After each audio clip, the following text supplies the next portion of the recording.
tanpa setahu saya, ternyata suami saya sudah lebih dari 10 tahun menikah siri dengan seorang janda punya anak 3. Umurnya sama dengan saya, Ustaz. Alasan suami saya itu menikah lagi karena menjalankan sunnah. Masya Allah, Masya Allah. Ana minum dulu jemaah. Bismillah.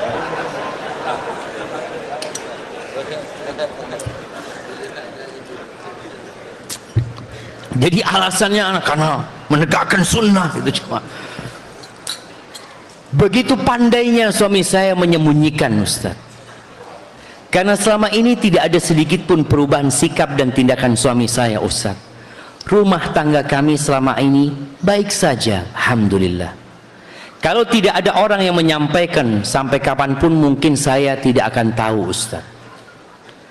Berarti yang salah yang menyampaikan. Iya jemaah. Berapa banyak rumah tangga baik-baik gara-gara ada orang yang menyampaikan, rusak rumah tangga itu. Dia katakan nggak ada masalah. Jadi perempuan ini merasa aman, nggak ada perubahan di diri suaminya. Cuma gara-gara ada yang menyampaikan. Dia katakan, dapat Ustadz bayangkan betapa kaget, sedih dan marahnya saya, Ustadz. Iya, Anda bisa bayangkan. Anda bisa bayangkan, kaget, sedih, marah itu anak, dan anak merasakan bermacam kata-kata kasar dan kotor saya lontarkan kepada suami saya, Ustaz. Tapi suami saya diam, tidak menjawab sedikit pun. Begitu juga dengan istri sirinya.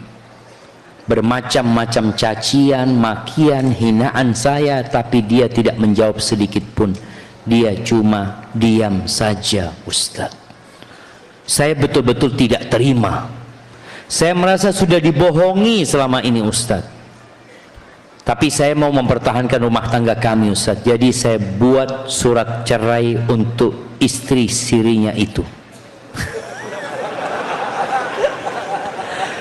Dan saya paksa suami saya untuk menandatanganinya, Ustaz. Suami saya menurut saja, tanpa kata-kata dari mulut suami. Saya kirim surat itu ke istri sirinya, Ustaz. Jadi semenjak itu saya melarang suami saya berhubungan dan berkomunikasi dengan perempuan itu. Bermacam cara saya lakukan, termasuk mengekang kebebasan suami. Kayaknya diikat suaminya di rumah dia. Agar tidak ada kesempatan lagi untuk suami saya bertemu dan berkomunikasi dengan perempuan itu.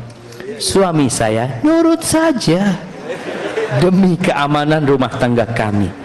Saya selalu bilang pada suami saya bahwa apapun bentuk pemberian dan bantuan suami saya kepada istri, siri dan anaknya itu, saya tidak rela dan tidak ikhlas walaupun anaknya itu anak yatim. Pertanyaannya, Ustadz, berdosakah dan termasuk zalimkah saya kepada suami saya dan istri sirinya atas perbuatan saya ini, Ustadz? Mohon pencerahan dan pengarahannya. Bagus banget pertanyaan ini, jemaah. Iya. Ana perlu jelaskan bahwasanya yang dilakukan suami anti bukan kezaliman. Kenapa suami anti menyembunyikan pernikahannya? Karena dia cinta sama anti. Dia tidak ingin rumah tangga itu berantakan. Dia tidak ingin menyakiti hati anti. Perempuan ini jamaah, ditinggal suaminya merantau 2 tahun, nggak apa-apa. Bahkan suaminya mengatakan, dia aku nggak bisa pulang nih, nambah 3 tahun.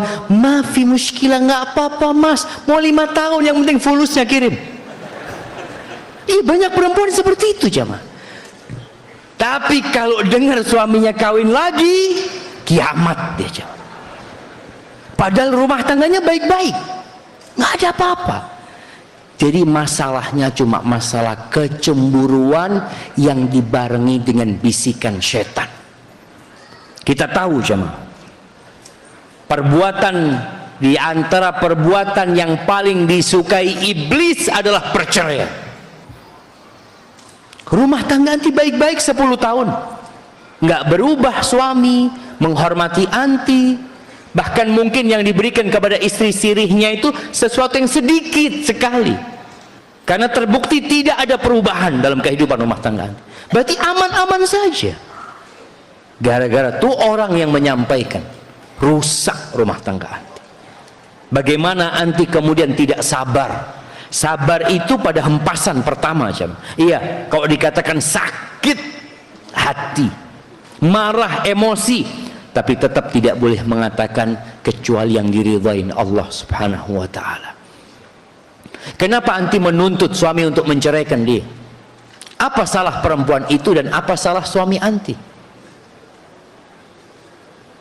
Yang salah siapa, jamaah? Yang nyampaikan. Oh, jamaah.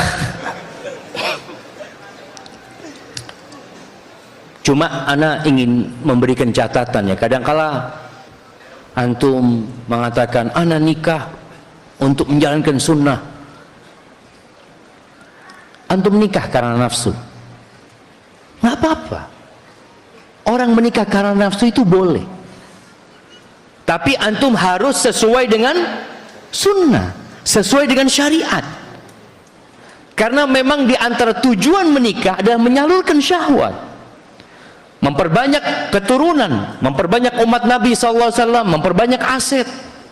Itu di antara tujuan pernikahan. Maka ana rasa yang perlu anti lakukan adalah bertobat kepada Allah Azza wa Jalla.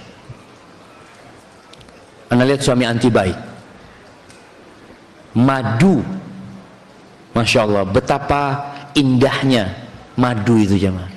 Nggak dikatakan racun, dia nggak ngomong racun saya itu zat, enggak, madu. Karena madu itu manis sebenarnya, cuma ada madu pahit. Nah, madu hutan mungkin ya, madu hitam yang pahit. Tapi intinya, anak kalau lihat rumah tangga anti baik-baik nggak ada masalah, maka anti mungkin perlu minta maaf. Apalagi dikatakan suami minta maaf, suami diem aja, dicaci maki. Ingat, malaikat mencatat semua cacian anti, semua kata-kata kotor anti dicatat dan kelak akan ada pada catatan anti. Ini yang kau katakan. Padahal yang dilakukan suami bukan sebuah dosa dan kezaliman. Dan suami tetap berlaku adil sama anti, tidak melantarkan anti, tidak melantarkan anak-anak anti, tetap berbuat baik sama mertua, sama orang tua, tetap baik-baik. Memang jamaah, apakah harus seorang suami menyampaikan dia menikah lagi? Lihat kondisinya. Kalau nanti akan berdampak kepada masa depan anak-anaknya dari istri keduanya, kepada hak-hak istri keduanya, maka entah perlu menyampaikan. Namun perlu kadangkala waktu menyampaikan. Kadangkala ada waktu yang mungkin dia pilih kapan menyampaikan, kondisi istri juga pada waktu itu bisa nerima atau ngobrol sama keluarga istri dan berdoa. Hati istri kita itu di tangan Allah Azza wa Jalla. Allah yang membolak-balikkan hati dia. Hari ini dia bisa bersedih, besok dia bisa marah ya. Dan bagi para perempuan, ketika ada kawannya yang dipoligami, maka tolong engkau menguatkan kawan, bukan ngomporin dia. Ana punya istri kadang-kala dia lemah, jemaah ya. Karena ada yang ngompori, jemaah. Ada yang mengatakan, aku alhamdulillah, aku nggak dikasih harta, aku ya nggak banyak duitnya, tapi aku nggak dipoligami. Ini orang, ya bisikan-bisikan syaitan. Ini juga jemaah. Kadang-kala nih, ada orang ketika tahu fulana dipoligami, dia datang seakan-akan dia cinta sama fulana. Ya Allah, kesian engkau ya, engkau kurang apa? Kau bisa dipoligami engkau. Kalau aku nggak mau dipoligami. Ada syaitan yang kedua ini. Ada banyak setan. Padahal kita tahu amalan yang paling dicintai Allah sururun tudkhiluhu ila muslim. kegembiraan yang kau transfer kepada hati saudara. Itu amalan yang paling dicintai Allah. Bagaimana sekarang dia dapat musibah, bagaimana dia jadi gembira, bagaimana dia jadi kuat, datang sampaikan kepada dia, subhanallah, aku dengar suami poligami, mungkin Allah enggak mengangkat derajatmu, enggak semua orang kuat seperti dirimu, masya Allah, engkau wanita yang tabah dan sabar. Istri-istri Nabi pada dipoligami. Bagaimana Aisyah itu madunya 8, dia cuma dapat bermalam 9 hari sekali ke rumahnya. Kuatkan dia, insya Allah engkau kuat. Allah tidak memberikan cobaan kepada hambanya di luar kemampuan hambanya, pasti engkau mampu. Hanya saja mungkin ada bisikan syaitan, kuatkan dia. Maka kadangkala perempuan ini kalau dipoligami, kesian jamaah, gara-gara lingkungannya gembosin dia, dicatat sama malaikat apa yang kau katakan, dicatat. Jangan sampai gembos. Kuatkan dirinya jamaah, kuatkan dirinya. Makanya ana ngomong istri ana, masya Allah, ana punya istri yang pertama ana sampaikan bosnya, dialah yang mendampingi hidup ana dalam perjuangan ini. Ketika ana belajar, ana sampai menyelesaikan kuliah, sampai pulang ke negeri ini, dia memberikan kontribusi yang sangat besar sekali dalam dakwah ini sendiri, karena peran dia. Ana sering sampaikan kepada ana, masya Allah, dengan kekuatan dia menerima. Tapi gara-gara ada tetangga-tetangga, ada orang-orang yang ngembosin dia, kadang-kala dia jadi lemah lagi. Maka tolong kita bersama-sama menjaga sunnah Nabi SAW. Yang nggak mampu jangan poligami. Yang nggak mampu memanage konflik, karena antum akan mendatangkan konflik. Ketika antum poligami tadi ada keributan, istri marah, dan itu terjadi di rumah tangga Nabi SAW. Kalau di rumah orang yang poligami piringnya pecah, di rumah Nabi SAW piring pernah pecah. Makanya kalau nggak ingin pecah, ya beli piring plastik kan tuh. Dilempar-lempar, antum lihat, alhamdulillah nggak pecah. Artinya memang kita harus sabar. Ketika antum tidak mampu sabar, jangan. Yang ada antum akan ribut terus. Ini suami ibu ini, masya Allah, diem dimarahin. Nah, maka insya Allah ibu banyak istighfar, mohon ampun sama Allah Subhanahu Wa Taala, lanjutkan kehidupan ini. Mungkin Allah menyediakan bagi ibu yang bertanya ini derajat di surga yang amalan ibu nggak cukup. Allah kasih ujian ini, dan insya Allah sekali lagi ujian itu sesuai dengan kadar keimanan kita. Jadi kalau ada perempuan, anak nggak mampu, engkau bukan nggak mampu, tapi engkau nggak mau.